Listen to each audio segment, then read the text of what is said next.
Ya Allah, yang tadi lu masih salah nih gue ngomong. Komen terjahat Jangan kayak cowok. enggak, gue bukan dibilang jangan kayak cowok, itu kan lebih kesaran ya. Dan ini benar-benar kok ini wawancara kayak cowok sih, kayak laki-laki pakai jilbab. Nah itu tuh lebih menusuk dibandingkan Mbak itu centil, misalnya terlalu ramai heboh sendiri apa jauh lebih menyakitkan. Gue kan dibilang kayak lagi. Terus komennya lo kan bikin gue insecure.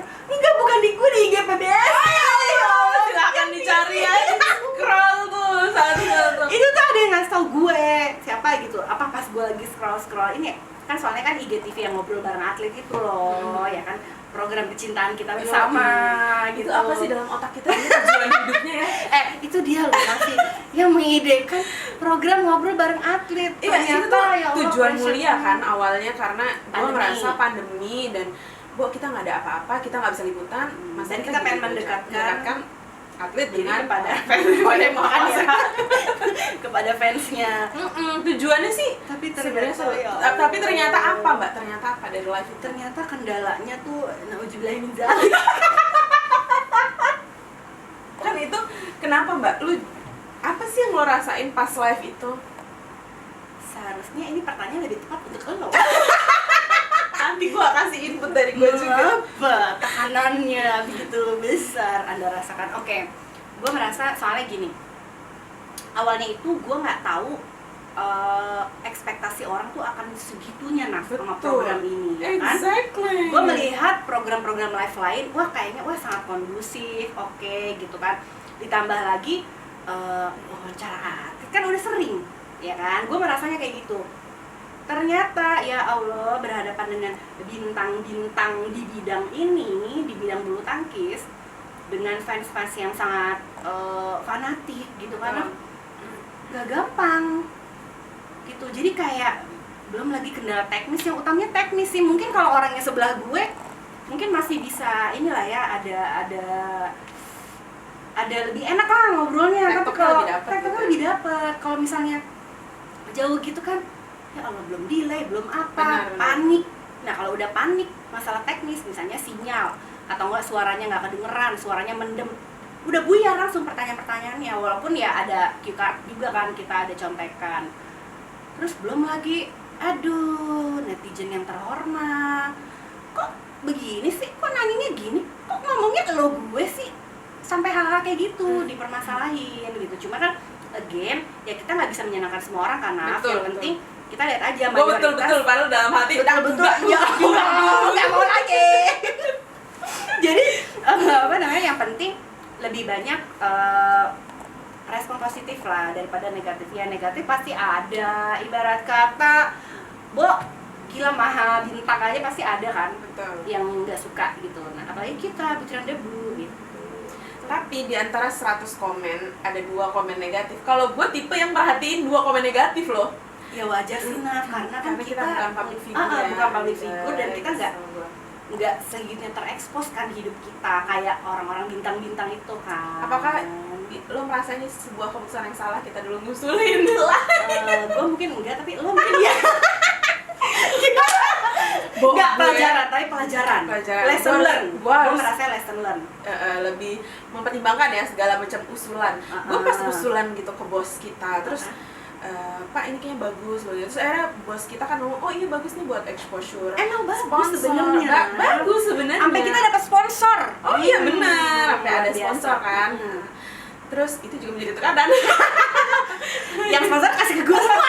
Ya Allah. Enggak, tapi gue nggak menyangka bakal mendapatkan feedback yang sangat luar biasa. wadidaw. Terima kasih by the way untuk yang udah nonton ya. Untuk respon positifnya dan juga respon negatifnya. Dan sejujurnya gue melimpahkan 1 atlet ke dia. Karena gue kayak oke, I'm done with. Enggak, maksudnya apa tekanan seperti apa sih Naf yang lo ini ya, komen-komen kayak misalnya. Pertama gini, gue kan kita enggak ada, lo effort banget teknis. Kalau gue teknisnya lebih effort ya. Dan kita nggak pernah nih mandu live, karena gue pikir ya udah live kayak cuma ngobrol-ngobrol doang kan awalnya. Cuman karena lo juga sering kan live. Nggak pernah juga dia seumur hidup live, makanya. makanya. Iya sih, jadi gue nggak tahu ya. Cuman gue pikir akan lebih mudah dan lebih santai, ternyata ekspektasi orang begitu tinggi.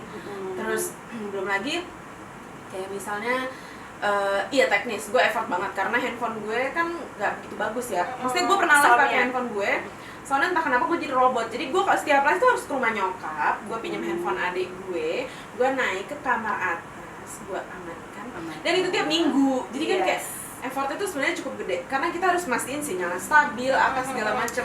Teknis yang nggak kita bisa kontrol sih kalau dan misalnya kita nggak tahu, nggak hitung di awal. Iya Gitu betul, betul sekali. Ya Allah. Terus kalau misalnya yang bisa kita kontrol kan kayak misalnya nervous atau enggak apa itu bisa kita kontrol. Cuma kalau sinyal kan meneket tehe, jam segitu bakal sinyalnya ambyar. Dan juga lagi pandemi gini di jam-jam yang premier itu barengan banyak banget yang live gitu. Jadi kayak aduh ya Allah, ini sinyal bukan salah gue tapi ya Allah, gue yang disalahin. Gue sama Ginting, ya Allah untungnya gue dapetnya pas Itu Ginting gila baik sih, Mas Ginting. itu parah banget sih. Itu Gue nggak tahu kayak kenapa, bukan gue yang wawancara tapi gue aja tuh kayak lo pressure juga kan melihat itu. banget gue ngelihat. Masalahnya gue tuh nggak tahu itu terjadi. Gue sama Ginting ngobrol, tapi di live tuh di komen-komen semua delay apa, terus gue sama Ginting kayak bingung, kami berdua bingung ya. Tapi lu kayak podcast. Jadi iya, suara jadi, lu on time, cuma gambarnya nggak ada. delay. Di mana tuh sebelumnya gue selalu pakai spot yang sama, handphone yang sama, sinyal yang sama. Jadi apakah itu pengaruh aura Ginting gitu? Iya, ditambah lagi harus diulang. Dan awalnya tuh gue udah nggak mau ngulang tuh kan waktu itu. Terus akhirnya karena mikir ini ada sponsor harus simpen kan di feed Di IGTV. di IGTV. Terus akhirnya udah bentuknya ada Ginting buat gue WhatsApp lagi Ginting. Bukan Yang siapa lain. gitu, bukan Yang Jihan. Kan susah. Jihan. Gak tau lah, gak mungkin kan gue sebut nama. Dan lu gak mungkin live sama dia sih. Ya untungnya pas gue bilang Ginting gimana ya gini, emang kenapa Mbak itu harus ya udah apa live lagi aja mau jam berapa. Ya Allah, dia tuh dengan sebaik itu Ya, itu tuh baik beneran banget baik banget sih. Untungnya yang kedua berjalan lancar. Alhamdulillah lancar, alhamdulillah Ginting. Ya Allah, gue sangat bersyukur ya atletnya Ginting. Ada nggak yang nggak lancar? Oh, ada. Ya wajar lah, semua interview apalagi nih atlet. Ya ampun guys, walaupun gue nggak terlalu berpengalaman ya wawancara orang dengan profesi lain, tapi trust me, wawancara atlet itu susah menurut gue. Kalau lu wawancara di mix zone mendapatkan keterangan putar pertandingan, easy peasy, gampang, piece of cake, gampang. Tapi untuk ngobrol yang asik, tektokannya cepet tuh nggak gampang. Susah, apalagi di live. Udah mana orang tuh kok nggak asik menurut tuh kayak gimana gitu. Iya, bener. Kenapa aku harus ada cobaan hidup? Menurut gue ini adalah cobaan hidup. Asiknya tuh gimana sih asik kayak? Ya nggak tahu. Soalnya ada yang komen, kenapa kalau Mbak Nevi yang bawa nggak asik ya? Because kan orang beda-beda, Bo. Princess, aku nggak asik, aku anggun. Anggun. Nggak. Ya, aja guys, biar semua. Tapi lu live terseru sama siapa? Kayak nyambung banget. Dulu seru semua, gue pengen sama siapa ya kamu? Ya enggak, tapi gue ada juga yang kayak misalnya atletnya tuh kok jaim banget ya dia pas interaksi sama gue. Betul. Ada juga atlet yang kayak ada yang pas udah selesai live, kok lu gitu sih? Maksudnya bukan kok lu diem aja gini. Beda sorry ya banget. Mbak, gue nggak bisa keluar. Itu tuh banyak banget yang kan biasanya kita chatan dulu kan sebelum dan sesudah. Pasti gue say thanks, makasih ya udah live, tapi kalau gini, iya Mbak sorry ya tadi nggak keluar, anjay kan jadi kesannya gue yang nggak asik ya, nggak ada yang bodoh. Ya karena banyak faktor. Satu, atletnya juga nervous. Kedua kan mereka bukan artis, jadi untuk tampil di platform umum tuh hal yang nggak biasa buat mereka. Contohnya Kapten, ya ampun, yang punya nama besar, dia baru sekali live di itu doang, baru sekali. Terus Vito juga sekali. Nah mungkin kalau yang ditanya berkesan ya semua berkesan dan ramai seru. Cuma yang paling ini banget sih sama Vito karena gue nggak nyangka. Iya, dia ini ya. Tapi pas di live itu kok asik keluar banget. semua. Dia sebenarnya kalau di luar, maksudnya gue juga sering ngobrol kalau mix zone nih. Setiap mix zone pasti udah selesai antara Mbak tunggu dulu Mbak, tunggu sih tadi gue nih. Emang ada ngobrolnya. Maksudnya tapi gue nggak tahu kalau ketika itu go to public dia masih tetap asik gitu ya. Gue kira dia cuma di belakang gitu. Enggak, itu dia makanya gue yang kayak berkesan sih yang sama Vito. kucok juga, tapi lebih kok kayak berkelahi Iya, ya gua sama dia gitu. Ratingnya tinggi tapi ya. Ratingnya Netizen tinggi. suka. Kalau kita ribut-ribut tuh pada seneng ya. Iya, kalau ratingnya kalem agak-agak bosen ya. Apa kita bikin konten ribut aja? Ya Allah, kita gini. aja ke Sansak dong. Gimik kita, nggak, gue malah berantem. Ya Allah, terus siapa juga yang peduli sama gini kita? Nggak ada bintangnya. Ngomong. Nah, kalau life tersulit gitu, yang lo merasa atau lo merasa tergagal gitu lah tuh Life tersulit, tergagal. Gue dari awal aja udah merasa gagal. Adalah waktu sama Petong. Oke. Itu dia nggak mau tadinya disuruh live karena dia nggak terbiasa dan nggak pernah.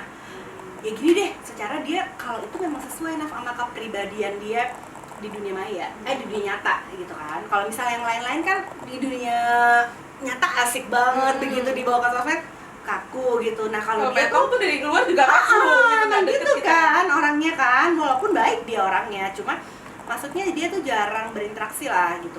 Terus dia awalnya nggak mau, dirayu, bujuk rayu, akhirnya mau.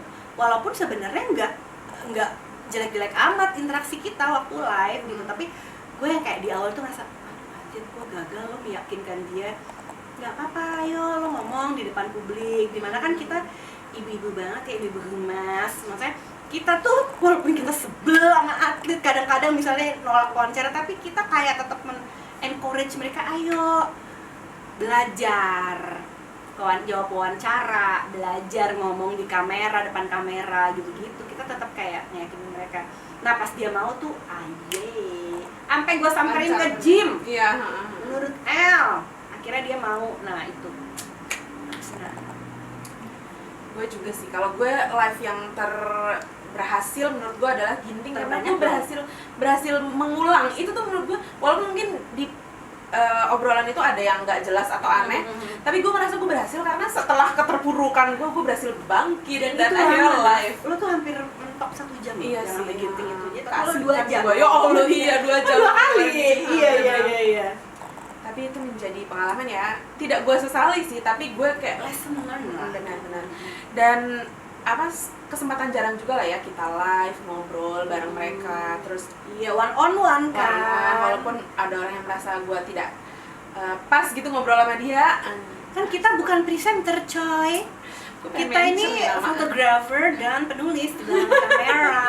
Jadi kita memang bukan pembawa acara. Iya, tapi ya kalau lo disuruh live lagi, Tergantung bayarannya aku. enggak, karena kemarin nggak dibayar. Oke guys, terima kasih ya udah nonton video kita dari awal sampai akhir. Terima kasih, semoga ada yang bisa kalian dapatkan lah ilmu. Dan jangan terlalu serius ya guys, dibawa santai aja. Ya betul. Terima kasih dan sampai jumpa di video berikutnya. Bye. Bye, thank you.